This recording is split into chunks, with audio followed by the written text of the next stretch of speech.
Hey guys, and welcome to our Sugar Shack.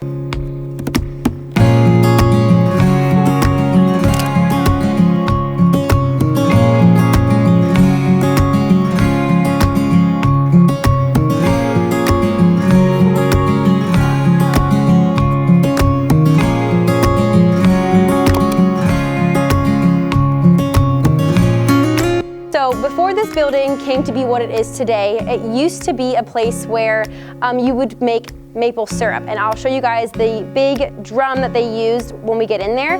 So we have converted it into our company party venue, and we use it for events like barbecues, football games, birthday parties, and things like that amongst our family and our company team members. All right, so before we get started, I want to talk to you guys a little bit about the outside. So if we look up, we can see this really beautiful rustic fan with these cute little like mason jar lights, and throughout the entire building you'll see a lot of rustic elements. So this is a lot different from the other designs that maybe you've seen on my channel, like the lake house, because it is super rustic and sort of like a country vibe. And so one of the things I wanted to mention quickly was these boards. So these are original to the building, and all we did was flip them around and have them stained. So we wanted to keep as much character with the building as possible. So if you can, see throughout, there's a lot of like metal, cedar shingles, and a lot of sort of like old rustic country elements. And you can see right here, if you pan up, you'll see a lot of the shingles here. So it just gives a nice touch to the building overall and kind of goes along with that country vibe. So let's go ahead and go on in. So as you walk into the building, you're first greeted by these beautiful beams on the ceiling. They really draw the eye up, and as well as these really big, beautiful light fixtures. And as you bring your eye line across the building, you'll obviously see the maple syrup drum, which we'll get into in a little bit later. But off to your right, we have the kitchen. So we wanted to be able to fit as many people into this building as we can, obviously post-COVID. And this is meant to be a party place, a place where people can come and relax, celebrate, enjoy a lot of food. So this is a 5x9 island, so pretty big. And this is where we decided to go with a little bit more of modern fixtures, with obviously the granite countertop and the industrial induction oven, stove, the stove top. So this needed to be a really kid-friendly place as well. So we went with a lot of things that were obviously keeping that sort of safety in mind. And we went with a bunch of storage. So as you come around the corner here, you'll see that there's a ton of storage for a lot of different things. We are doing a lot of baking here, a lot of cooking, like I said. So as we're moving farther along into the kitchen, you're gonna notice this really big storage piece. This actually was found in a bar, and one of our team members has been holding on to it for a really long time, and we decided to put it in the Sugar Shack. So we thought it was super fitting and totally went with the aesthetic. And this is one of the places where my executive designer, my mom, decided to leave this completely original, just cleaned it up a little bit because I really had the vision of painting it, but I think it turned out so well with it just being, just from it, it's an original glory. And we keep a lot of vintage knickknacks, a lot of vintage kitchen utensils that we had at our family's bakery back in the day. So a lot of the pieces in here are actually really vintage and eclectic. So as we move along farther down here, it's just a bunch of storage for baking goods, a lot of utensils and things like that. We have some really fun pieces that you won't see anywhere else. This is like a copper espresso machine, so I think that's really cool. And as we move farther along on this side of the kitchen, you're gonna start to see a little bit more of like the industrial thing. So this is actually a industrial refrigerator, which is great because we needed to incorporate more counter space. I believe this is a fondant roller. This is for when my sister was really into Cake Boss and was making these really beautiful, elaborate cakes.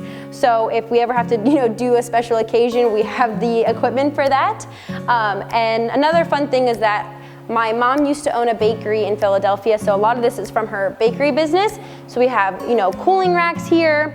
We have our industrial-sized mixer here, and also our commercial oven, which is super fun because right after we're done filming this video, we are going to be, I don't know how to close it, Mom. Is it like that? Oh gosh, okay. Obviously I don't bake or cook in here. But after this, we are going to be making some Christmas cookies. So we're gonna get this guy going soon here. But as we kind of turn the corner, we'll start to move into the maple syrup drum. So this is really, really cool. I personally don't know what else you are supposed to make in here. I'm sure you can make a ton of things in here. But this used to be just all brick, and we decided to go for a whitewashed, leaning towards a German smear kind of vibe to kind of brighten it up and to bring those bright whites into the building, since we did go with a lot of wood accents. So that's what is kind of going on over here. We do plan to patina this vent hood, so that's somewhere in the future at some point. And we did want to quickly say, like, look at that giant television, because this is a party place. We are gonna watch a lot of football games here and all that kind of stuff. And I did wanna mention the walls. 2 of the walls are tongue and groove that we just varnished, and they're flanked by 2 walls that have cedar shakes on the top. And we have some more tongue and groove and some beat board down there just to kind of break it up. If you like any of the colors, I will pop the colors on screen, so I can't remember the exact shades. But over there you can see that we have a ton of like old dough rollers and cake molds, things like that, you guys. I'm not a baker, so some of this jargon is not natural to me. But as we kind of like flow around, we have a bunch of different tables here. We wanted this to feel like a bistro where you can kind of come in, sit down, relax, and enjoy a meal. And it kind of have that family style. And as your eye goes farther down, you're gonna obviously notice the floor. So this is a concrete floor that we painted and stenciled. So we thought that this was going to be the most durable floor for this sort of space with a lot of the traffic, and also kind of gave it some good character and visual interest with this stencil. All right, so that kind of sums up the gist of the inside here. So let's go ahead and go to the outside. We really wanted to incorporate indoor-outdoor entertaining. So we did that with a lot of seating and a lot of places to house some food, so to serve people. So if we look at this side of the wall, obviously there are a few things that need to be finished still, but we kind of brought that inside vibe outside. So you'll see that there's still a lot of cedar shake accents, as well as like the tin, which is really the aluminum, I'm sorry. That kind of goes with the vibe. And we have some really fun things out here that I wanted to mention. My mom is sort of the brains of the operation when it comes to these fun pieces, because I don't really think that certain things are possible.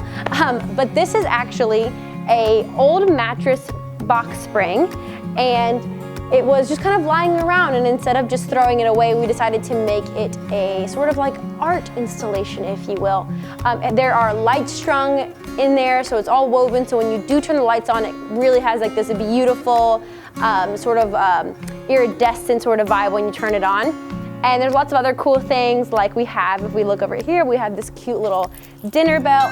You know, I don't want to make it too loud, but so a dinner bell to kind of go along with that like country cottage vibe.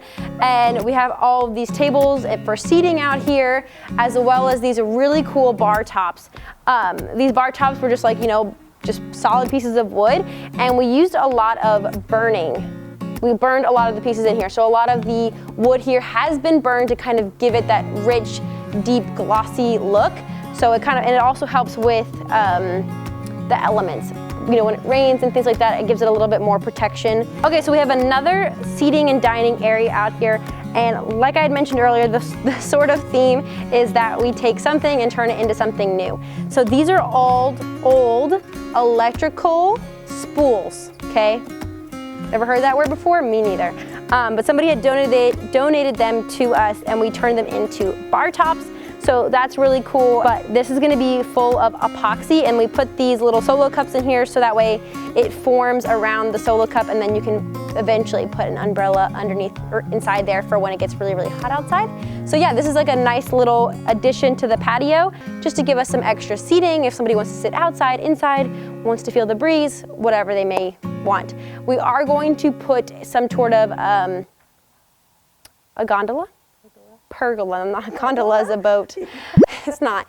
Oh gosh, you guys, it's Sunday. All right, so we're gonna put a pergola on top And we're gonna hopefully plant some vines of some sort or string some lights to sort of give it a little bit more of like a cozy vibe afterwards. So we had done something similar to my house in college using the shipping pallets, and we thought that that's such a great way to incorporate some more seating. So all that this really is those shipping pallets, and we have painter's tarp, so just like a canvas material, and some foam.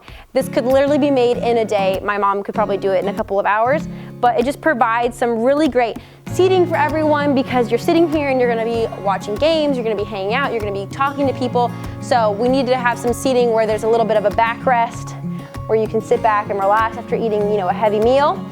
And then moving on over, we have another bar top, and there is a lot of land on the outside where we're planning to do some sort of like company baseball, kickball league at some point. But we did want to incorporate some shades because it does get pretty sunny, and especially in the summer months, we want to be able to keep this place as cool as possible. Right now in the winter time, it's not that big of a deal, but it is also nice to kind of just have this be its own little section.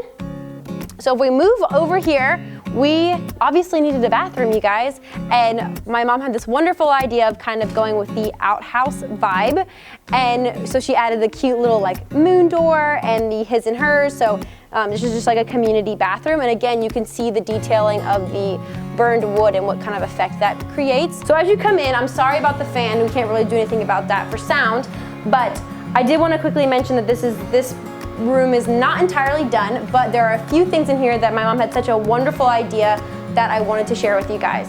So if you come first to the vanity sink area, you might say, this looks kind of familiar. What does this remind you of? Well, it was an old stove that was just sort of abandoned and left here in the shack. And instead of being wasteful and getting a new vanity, we decided to turn it into a sink. So this is actually an old light fixture turned upside down, made into a sink bowl. And then we found some old, is this anything fun, this mirror? Okay, just a mirror. We tend to do a lot of turning something into something, so I have to check every now and then. And then, obviously there's more than one burner on a stove, so we have these burner plate covers here just to kind of keep it obviously safe. Another cute thing is this sort of old school outhouse toilet. I know it's kind of a strange thing to mention in a video, and it's not necessarily the cutest, but like, look at this cute little like pull down string to flush. It's so cute, and it definitely goes with the outhouse vibe. Like I said before, it's definitely one of the rooms that isn't finished, and we're working on it, but I figured I would show it in this video because so it's one of the rooms that I wanted to show because by the time that this building is at 100% completion, we would have already been using it quite often, and so I wanted to kind of get in here before it got really sort of used and as clean as it's gonna get for right now. So that's why I wanted to quickly mention a lot of the things that maybe aren't all the way done yet. So let's go ahead and head back on into the inside and we'll wrap this video up. So that's it, guys. This is the entire Sugar Shack. Any details that I might have mentioned or missed, I will leave down in the description box. If you like this video, please don't forget to give it a thumbs up and subscribe down below. I wanted to say thank you guys for stopping by the Sugar Shack, and I'll see you guys in my next video. Bye.